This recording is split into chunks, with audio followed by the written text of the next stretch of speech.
Henderson. It is budget season in D.C. Right now, the council is working through the mayor's proposal this year. The mayor says the city is facing a $700 million budget shortfall. And because of that, there are several things on the chopping block. One of them is the Early Childhood Pay Equity Fund, saving the city $70 million a year. Councilmember Christina Henderson joining us now in studio to talk about this. We appreciate you being with us. This is, I know, a really important issue to you. First, can you walk us through what the Early Childhood Pay Equity Fund is and what it does? Sure. So the Early Childhood Pay Equity Fund is a pot of money that allows for us to subsidize childcare centers and homes in terms of raising the salary for the important educators who do that work. In addition to their salaries, this fund also enables us to be able to offer these workers health care, many for the first time ever.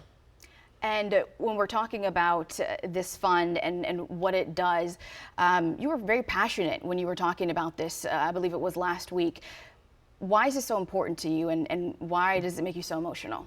Well, I think for me, when I get very frustrated and angry, I do sometimes get emotional. But, we made a promise to these early childhood educators a few years ago. It was a lot to get them to trust us, to say that the government is going to do something that they said they were going to do. But also, when we think about the childcare sector in general, it's super, super important to the economy. It's super important to the workforce. It's super important as it lays the foundation for all the other education that might happen. Mm-hmm. And yet, these workers are the lowest paid on the totem pole, usually making minimum wage. And I strongly believe that if you're taking care of the workforce and everybody else's children, you should be able to earn enough to take care of your own families as well. Yeah, I mean, when you kind of talk about the fund, it sounds broad. You talk about $70 million, but when it comes down to what it does for an individual person, there are thousands of people that got significant pay raises in this. Talk about what that looks like. Yeah, so over 4,000 workers have already received a pay increase. Many businesses tell us that this is something that they've been using to recruit and retain folks in the early childhood sector. And above that, we basically have a lot of individuals too who also went back to school. They went and got their associate's degree in early childhood development. They got their bachelor's degree in early childhood development. And so the idea that we're going to say, oh, sorry, you've gotten these additional credentials, but no longer the pay is going to be available to you, I really feel like we're going to see the childcare sector collapse in the district if we don't fix this. And I mean, that is huge. Where do conversations stand right now?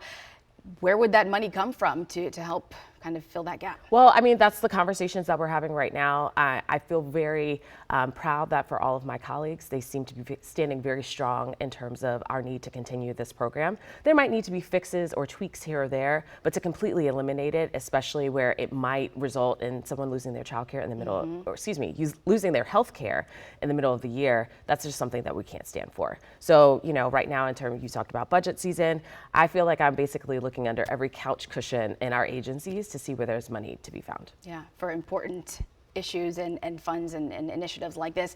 Quickly, got about 30 seconds left. What else do you want DC residents to know about the budget talks right now? Well, we're still in the process. So next week, the council is on recess. So we have about a week of a break. Okay. And then the hearings will continue. So if anyone is interested in signing up to testify and sharing their experiences, you can go to the DC Council website at dccouncil.gov/hearings and sign up. All right, lots to talk about. I wish we had more time. Councilmember Henderson, thanks so much for being with us. Thank you for having me.